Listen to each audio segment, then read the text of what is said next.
I'm married, I have children, and on the outside I have a normal life. But there's one thing I never talk about out loud. I often think about having sex with another woman. I don't want to, I'm not cheating on anyone or doing anything, but this thought comes up again and again, and every time I feel ashamed of myself. My life looks completely normal. Work, home, responsibilities, weekends with my family, normal conversations, normal problems. I don't look like someone who is wrong. And that is why what is going on in my head is even more frightening. I often think about sex with another woman. Not about a specific person, not about some story, but about the fact itself. About desire. About tension. About a thought that appears not when I want it, but when I am tired, irritated, or simply left alone with myself. Sometimes it passes quickly, and sometimes it lingers, tempting and making the moment dangerous, because at some point I catch myself doing something that becomes really difficult to restrain myself. I will say right away, I am not cheating on anyone and I am not doing anything. But this does not eliminate the problems. Because the problem is not in the action, but in the fact that I began to live with such thoughts in general. In psychology, this is called cognitive dissonance, when what you consider yourself to be does not coincide with what is happening inside you. On the outside, I am a family man, a responsible father, a normal adult. On the inside, I am a person who regularly struggles with a desire that she is ashamed of. At first, I tried to ignore it. I thought it was just fatigue or stress. There is even such a term, a compensatory reaction. When the brain is looking for a quick way to get emotion or tension if life has become too monotonous. And for a while it seemed to me that this explained everything. But over time, I realized that the matter was deeper. Because these thoughts did not disappear, even when I was resting or when everything seemed to be normal. I began to notice a pattern. They most often appeared not when I was with my wife, but when I felt confined. When every day of my life looked the same. When I didn't make any decisions for myself, but simply played roles. In psychology, this is called life on autopilot. And sex in such situations ceases to be just about desire. It becomes a symbol of freedom. An opportunity to feel that you are still alive, that you are not just a function. The most unpleasant thing in all this is shame. I caught myself starting to justify myself even in my own thoughts. Like, everyone thinks like that.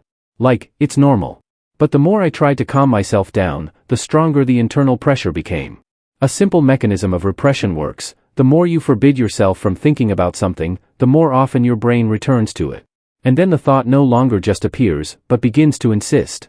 Sometimes it looks almost innocent. Just an image, just a fantasy, just a short impulse. And sometimes it really becomes a temptation. Not an action, but a state in which you want to take a step. And it is these moments that scare me the most. Because I understand that it is no longer just about thoughts, but about my self-control cracking. In psychology, this is called decreased impulse control, and it usually happens when a person lives contrary to himself for a long time. I do not consider myself a bad person. But I begin to understand that I have stopped being honest with myself. I did not ask myself what I want, what I am afraid of and why my life looks right, but does not feel alive. Sex in this story is not the cause, but a symptom. A symptom of the fact that I have long driven myself into a framework from which I do not know how to get out. And the worst thing about all this is that I am silent. I do not talk about it with anyone. Not because I am afraid of judgment, but because I am afraid to hear the truth. Because if I admit that these thoughts are important to me, something will have to change. And any changes are more frightening than a life of constant tension. So for now I just live with it. And I try not to think about how much longer I can maintain this balance. Over time, I stopped perceiving these thoughts as something random. They became regular. Not constant, but predictable. I began to notice that they appeared in the same situations. When I was exhausted. When the day was hard. When I felt like I had lived the day not for myself but for everyone else. In psychology, this is called a trigger response, when the brain automatically seeks quick relief from tension. Sex in this scheme works as the simplest stimulus. It does not require explanations, decisions, or effort. It is a shortcut to a feeling of control in life. And this is what makes it so dangerous. Because once the brain has found a way to quickly relieve tension, it begins to return to it again and again. This is not a weakness of character, it is a normal mechanism of addiction. I began to catch myself in the fact that these thoughts no longer just appear, but as if waiting for their moment. They become the background. I can do something else, but somewhere inside I know that if I take a break, feel lonely, or feel tired, they will come back. In psychology, this is called a conditioned reflex. The brain has associated the state of inner emptiness with sexual thoughts as a way of compensating. At first, I thought I had everything under control. I wasn't doing anything. I wasn't crossing the line. But over time, I began to notice small changes. I lingered in these thoughts longer. I tried less to stop them. Sometimes I even allowed myself to think a little more than before. And here another mechanism appears: normalization. When what used to scare me begins to seem familiar. At some point, I realized that my self-control was not based on inner confidence, but on fear. Fear of destroying my family. Fear of looking like a bad person. Fear of the consequences. But fear is a weak support. It doesn't solve the problem, it only postpones the moment. And the longer I lived with it, the more I felt the tension building up. Sex in my thoughts ceased to be just a desire. It became a marker. A signal that I had not felt free for a long time. That my life consisted of obligations, not choices. In psychology, there is a concept of frustration, a state when basic needs are not satisfied, and a person begins to look for workarounds. In my case, this workaround was sexual thoughts. I began to notice another unpleasant thing. It was not the thought itself that began to scare me, but the fact that sometimes it caused a desire to act. Not a plan, not a specific step, but an impulse. A brief moment when it seems that doing something would be easier than constantly holding back. This is no longer a fantasy, but a state. And it is here that the very line that I was afraid to even mentally approach passes. In psychology, this is called weakening impulse control. This does not mean that a person does something right away. This means that the internal barrier becomes thinner. And I felt it very clearly. What scared me was not that I could betray, but that I began to understand how it could happen. Not because of passion, not because of love, but because of fatigue and a desire to stop constantly holding myself back. I still kept quiet. I didn't talk about it with anyone. Even with myself, I spoke carefully. Because the more I tried to sort it out, the more obvious it became that the problem wasn't sex or other women. The problem was that I was living a life in which I had long lacked space for myself. And instead of admitting it, I allowed desire to become the only outlet for tension. The worst thing was that I began to get used to it. To get used to living with a constant internal struggle. To get used to keeping myself in check. To get used to the idea that this is probably how it should be. And somewhere deep down I began to understand that if nothing changed, this story wouldn't end by itself. She would either cross the line or break me from the inside. But at that time I wasn't ready to look at it straight. At some point, I realized something else that I hadn't wanted to admit for a long time. Sex with my own wife no longer evoked the same emotions in me as it had before. Not that it didn't exist or was bad. It did. But it became different. Calm, predictable, without the inner tension and craving that once appeared by itself. And the most unpleasant thing is that I began to notice it very clearly. Previously, desire arose naturally. Without analysis. Without effort. And now, more and more often, I caught myself thinking whether I really wanted it or whether I was just playing another role. And it was at these moments that thoughts about sex with another woman became stronger. As if the brain was trying to find that feeling of a living spark that it lacked in reality. In psychology, this is called the novelty effect, when the familiar ceases to stimulate, and the new seems stronger even without real reasons.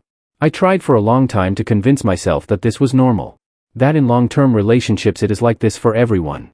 That passion cannot last forever. And it is true. But the problem was not only that. The problem was that I began to feel an internal gap. With my wife I was a husband, a father, a partner. In my thoughts, someone else. A person who does not want a specific woman, but a feeling of desire. Sex in marriage ceased to be a source of tension and expectation for me. It became part of stability. And stability, as I understood, no longer aroused emotions in me. In psychology, this is described as adaptation. The brain gets used to a constant stimulus and stops responding to it as before. And then it begins to look for a stronger signal. In my case, this signal became forbidden thoughts. The most difficult thing was that I began to compare. Not consciously, not on purpose, but it happened. Not my wife with someone specific, but the feeling. What I felt next to her, and what I felt in my head when the thought of another appeared. And this comparison was not in favor of reality. It did not make me happier, it made me guilty. I began to notice that in moments of intimacy with my wife, I was sometimes distracted. Not physically, but internally. As if I was there, but not completely. And this further increased the shame. Because I understood that the problem was not her. She did not become worse. She did not change. I changed. My perception. My state. My sense of life.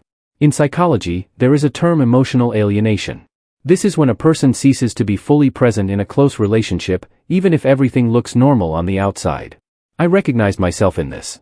I was there, but inside I increasingly felt an emptiness. And it was this emptiness that made sexual thoughts so attractive. They did not require responsibility, explanations, effort. They simply appeared and promised emotion. And here for the first time I truly felt that I was approaching the limit. Not to the act of betrayal, but to the moment when internal justifications begin to sound logical. When the brain says that I don't feel anything at home, that I have the right to desire, that these are just thoughts that can someday become something more. This is a very dangerous state. Because the old rules no longer work in it. I was still holding on. I still didn't do anything. But I felt my internal dialogue change. It was becoming softer to the idea of crossing the line. And this scared me more than the thoughts of sex themselves. Because if before I was afraid of desire, now I began to be afraid of finding an excuse for it. And at that moment I realized one thing that was unpleasant, but important. It's not that I stopped wanting my wife. It's that I stopped wanting my life as it had become. Sex simply exposed this truth. And if I continue to pretend that the problem is only in desire, sooner or later I will cross the line. Either by cheating or by breaking down completely. And then the consequences will be much worse than honestly admitting what is happening to me. From that moment on, I began to live as if in two parallel modes. Outwardly, nothing changed. I woke up, got ready for work, talked to the children, joked, pretended that everything was under control. But inside, a clear feeling appeared that I was playing a role. Not a bad role and not a fake one, but simply not complete. As if I was constantly leaving a part of myself somewhere aside. In psychology, this is called splitting. When a person begins to divide himself into who he should be and who he really is. I began to feel this difference very well. One me is family, correct, responsible. The other me is the one who constantly has sexual thoughts, temptation, internal tension, and the feeling that I am not living completely honestly in my head. The strangest thing is that these two parts almost did not intersect. I could spend an evening with my family and at the same time know that somewhere inside me lives a completely different state. And the longer it went on, the more I began to get used to this double life. It felt like it was even easier. There was no need to decide anything. There was no need to explain anything. Just keep everything in my head. But sex in this scheme ceased to be just a desire. It became a point of tension between these two I. With my wife, calm, habit, stability. Inside, a constant readiness for impulse. I began to notice that sexual thoughts now appear not only in moments of fatigue, but almost automatically, as a background. And what's worse, I began to not push them away right away. This is a very delicate moment. Because before the thought caused shame and fear. And now it increasingly caused something like relief. As if I allowed myself to be myself at least in my head. In psychology, this is described as internal legalization. When the forbidden ceases to be absolutely forbidden and moves into the maybe someday zone. I began to catch myself saying that my inner language had changed. I used to think, this is wrong, this is not right. Now my thoughts sounded different, I'm not doing anything, I have the right to feel, I've been living right for so many years. These phrases sounded very logical. And that was exactly what was dangerous. Because it's no longer a struggle, but a bargaining chip. At some point, I realized that sex was no longer just about desire. It became a way to feel authentic. Without roles, without expectations, without responsibility. And this thought scared me. Because if I associate a sense of authenticity only with the forbidden, then I lost myself in everything else a long time ago. I began to notice that even in the smallest things, I seem to exist separately. I can laugh, but not feel joy. I can be there, but not be included. It's like emotional distancing, when you seem to be here, but not completely. And the stronger this gap becomes, the stronger the temptation becomes to find a way out through the easiest way, through sex and desire. I still held on. But I was no longer sure that I was holding on for the right reasons. Because instead of inner integrity, I began to build a system of restraints. I avoided certain situations, certain thoughts, certain states. And it was exhausting. Constantly controlling myself is more difficult than honestly admitting that something went wrong. The worst thing was the realization that I myself created this situation. Not my wife. Not the circumstances. But me, who had put myself off for years. Sex simply became the place where this later began to demand attention. And the more I ignored it, the louder it sounded. I realized that I no longer lived in one reality. There is a life that everyone sees. And there is a life that only I live. And the tension between them is growing. I haven't crossed the line yet. But I felt like I was standing very close. And if nothing changes, the question will not be if something will happen, but when and how. Over time, I began to feel a fatigue that could not be attributed to work, lack of sleep, or age. This was a different fatigue. It did not go away after the weekend and did not disappear after vacation. It was fatigue from constant internal control. I kept myself in check all the time, and from the outside it was imperceptible, but inside I felt how the tension did not subside for a minute. I realized that I was living in a self-regulation mode. In psychology, this is what they call a state when a person constantly restrains impulses, thoughts, desires, and emotions. In itself, this mechanism is normal, but when it works without a pause, it begins to exhaust. And this is exactly what happened to me. I restrained not only sexual thoughts, but also anger, irritation, fatigue, dissatisfaction with life. Sex was simply the brightest point of this tension. I began to notice small symptoms. I became more irritable. It was harder for me to concentrate. I found myself sometimes wanting no one to touch me. Not my wife, not my children, not my work. Just silence. But even in silence, the thoughts didn't disappear. They appeared automatically, as if my brain no longer knew any other way to respond to tension. Sex during this period ceased to be even a fantasy of pleasure for me. It became a way to relieve pressure. Not joy, but relief. And this was a warning signal. Because when desire ceases to be desire and becomes a tool, it begins to control a person. I felt it very clearly.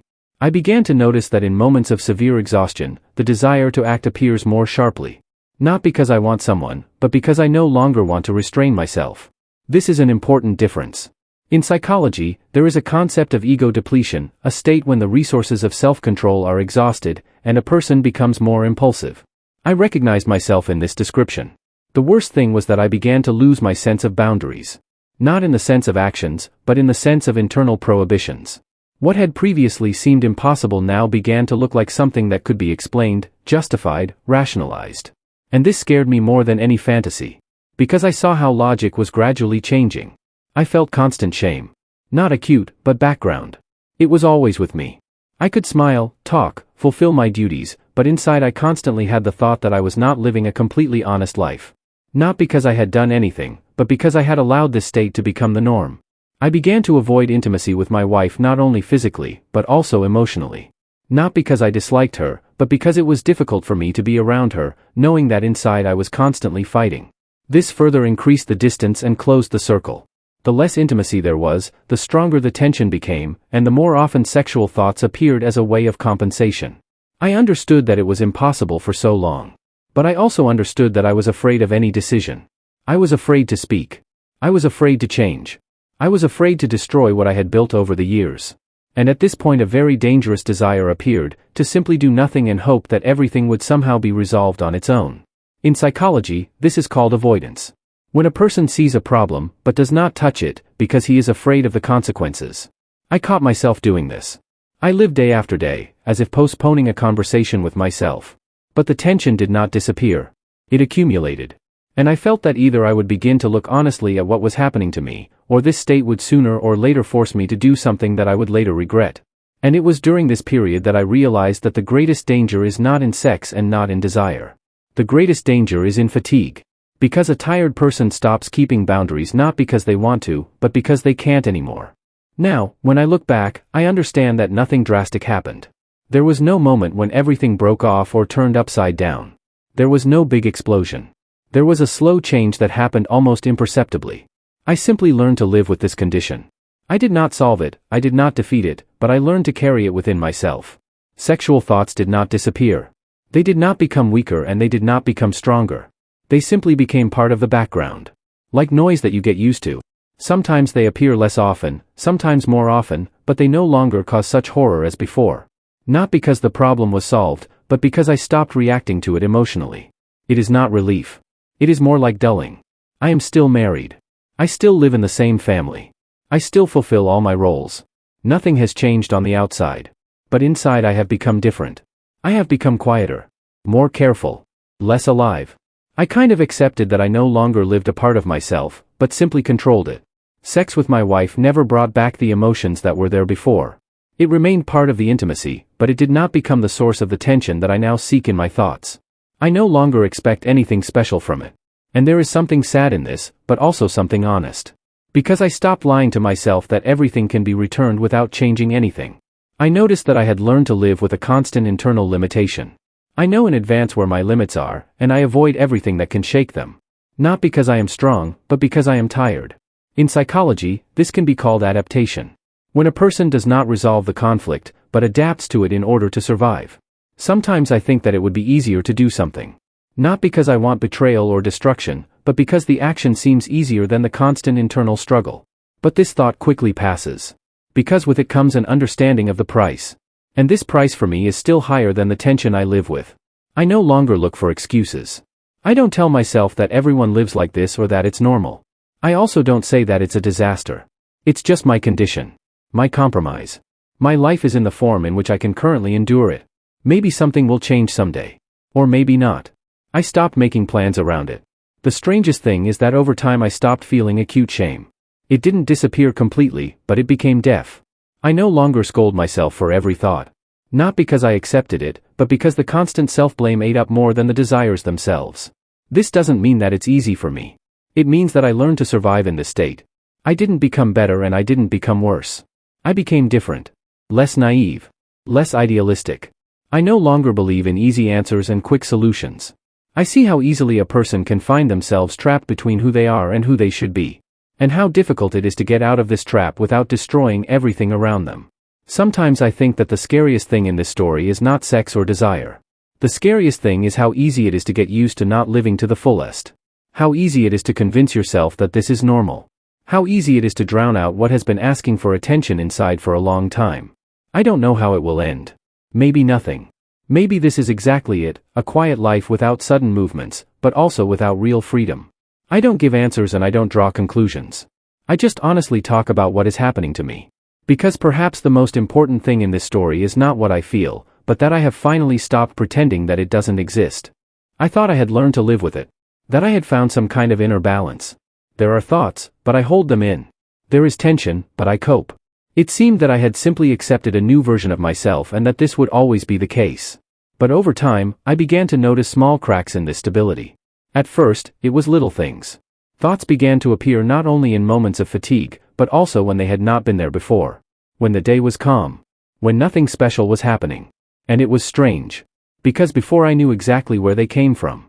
And now they seemed to live a life of their own. I began to feel that my control was based not on inner strength, but on habit. I simply automatically restrained myself, without thinking. But any habit fails when conditions change. And conditions did change. I became more tired. Less patient. Less attentive to myself. Sex in my head began to gain strength again. Not abruptly, not dramatically, but gradually. It began to be associated not just with desire, but with an outlet. With the opportunity to relieve tension without long conversations, without explanations, without difficult decisions. And I caught myself noticing that this idea began to seem more attractive than before. I began to notice that internal prohibitions had become less rigid. They did not disappear, but they became more flexible. Where there used to be a clear no, there appeared, not now, not today, I didn't do anything. This is a very dangerous moment. Because this is how the movement towards the limit usually begins. Not because of a strong desire, but because of the gradual blurring of the rules. I caught myself thinking that I was starting to fantasize not about sex itself, but about situations in which I could allow myself to not hold back. These were not yet plans. These were scenarios. And this is what alarmed me. Because before the thought was abstract, and now it began to look for a form. In psychology, this is called cognitive preparation. When the brain begins to prepare a person in advance for a possible action, even if he is not yet ready to do it. I recognized myself in this. And it broke the sense of stability that I had built for so long. I realized that my state of "I am used to it" was an illusion. I had not solved the problem. I had simply learned not to feel it acutely. But it did not disappear anywhere. It was waiting. And now I felt that the waiting was ending. The most unpleasant thing was that I began to lose confidence in myself. Not as a husband or a father, but as a person who controls his own decisions. I was no longer sure that I knew where my limit was. And this uncertainty scared me more than any sexual thought. I still did nothing. But I was no longer sure that this was enough. Because now the problem wasn't in the actions, but in the fact that I stopped trusting myself. And when a person stops trusting his own control, he becomes much closer to the mistake than he thinks. After I realized that my stability was cracking, I didn't change anything. On the contrary, I began to look for an explanation for why everything that was happening to me wasn't really that scary. It wasn't even a conscious decision. It just happened. It was as if my brain had turned on a defense mode in which every dangerous thought was immediately justified. I began to tell myself that I wasn't doing anything. That thoughts aren't actions. That I'm not to blame for what's in my head. In psychology, this is called rationalization, when a person finds logical explanations for states or desires that actually scare them. And these explanations sounded convincing. So convincing that I believed them myself. Sexual thought ceased to be an alarm signal for me. They became something like an internal compensation. I began to think that maybe this way I was just relieving tension and not harming anyone. It was like, it's better to think than to do something. And there was logic in that. But it was precisely that which was dangerous. Because logic began to replace honesty. I caught myself carefully changing the wording. Before, I thought, it's hard for me to restrain myself. Now the thought sounded differently, I'm just a living man. Before, it was, this scares me. Now, this is normal. These small shifts seemed unimportant, but they are what self-deception consists of.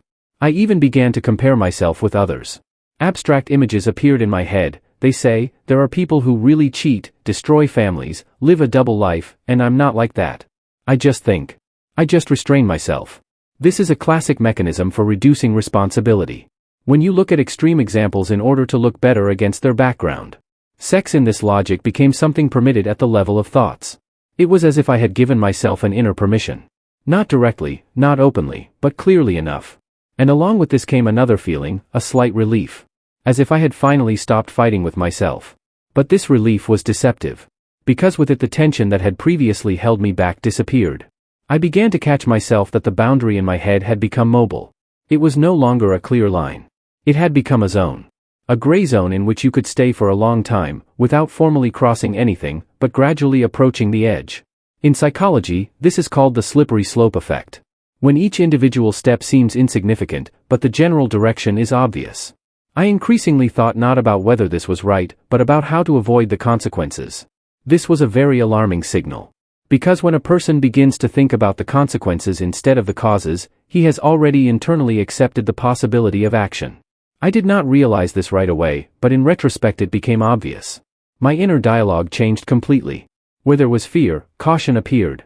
Where there was prohibition, conditions appeared. Not never, but if. Not you can't, but you have to be careful. It sounds rational. But in reality it is just another form of surrendering positions. I still did nothing. But I began to understand that this was no longer a principle, but a circumstance.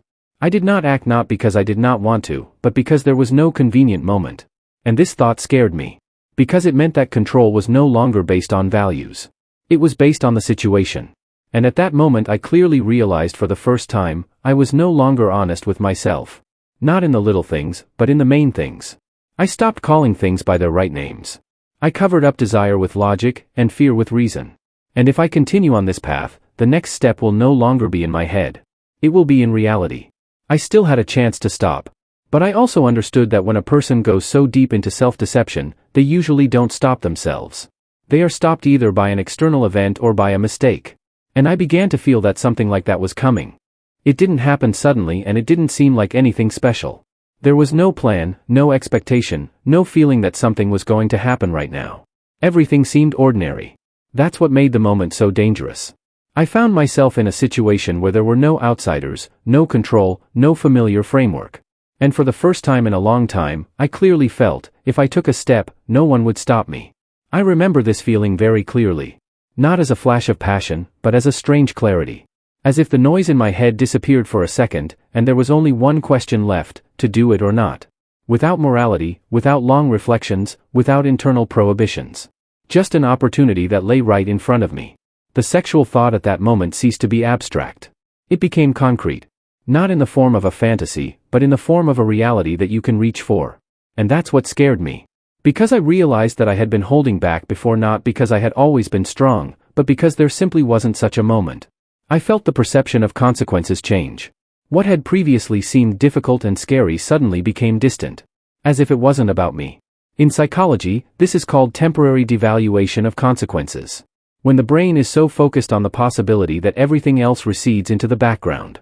I recognized this state immediately, because it was completely new to me. I remember that at that moment I wasn't thinking about my wife, I wasn't thinking about the children, I wasn't thinking about the future. That was also scary. Not because I wanted to forget about them, but because they simply disappeared from focus.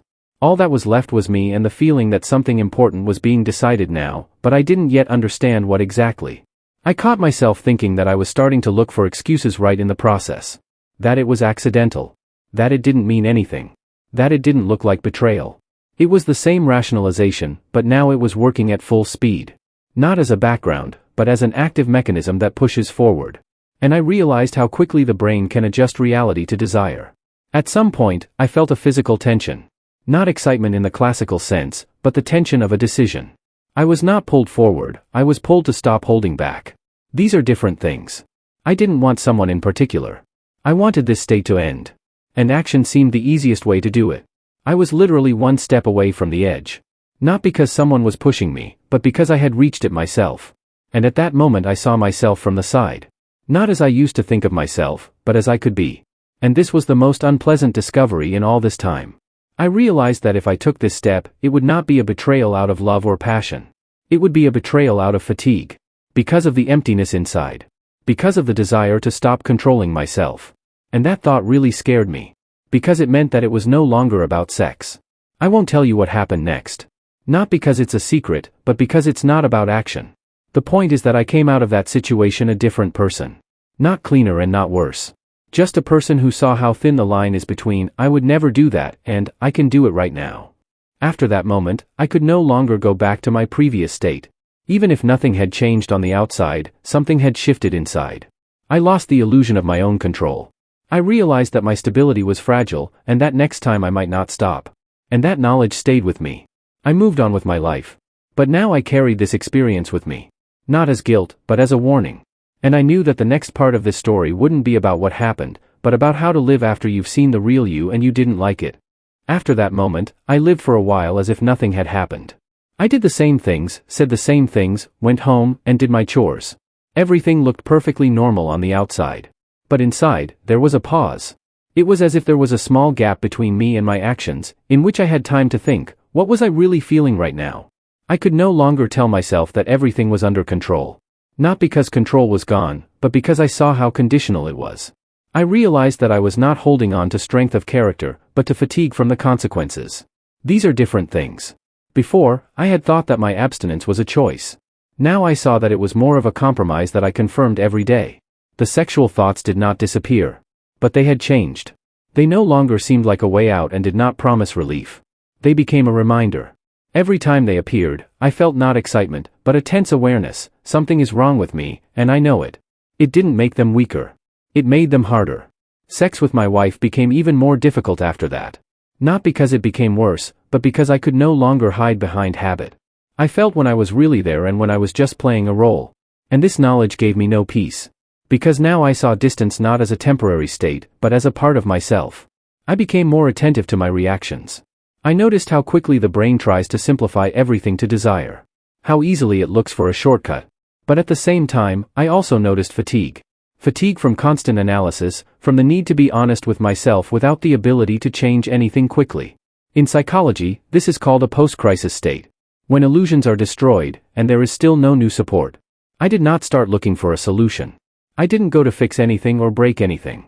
Not because everything suits me, but because I'm not ready. And this is probably the most honest thing I can say about myself. I don't know what to do about it. I only know that there's no way to go back. I stopped judging myself the way I used to. Not out of mercy, but out of fatigue.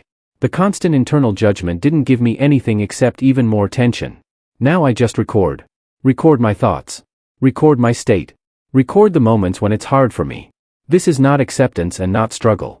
This is observation. The strangest thing is that life hasn't become more dramatic after this. It's become quieter. There are fewer emotional peaks, fewer illusions, fewer expectations. I no longer expect something to be resolved. But I don't force myself to resolve anything either. I live in an intermediate state, and it's difficult to explain this to someone who hasn't been there. I often think that if I hadn't come so close to the edge, I would have continued to live in a comfortable self-deception. Maybe I would have felt better. But now I know that behind that comfort was an emptiness. And although I don't feel better now, at least I'm not lying to myself. I don't know if I'll ever make a choice. I don't know if anything in my life will change. I only know one thing, I can no longer say that I don't understand what's happening to me. I see myself. Not perfect, not right, not the way I want to be. Just the way I am right now. And perhaps the most important thing in this story is not what I thought or almost did. It's that I stopped hiding from myself. That doesn't make me free. That doesn't make me happy. But it keeps me honest. And that's where, as I now understand, any real change begins, even if it never happens.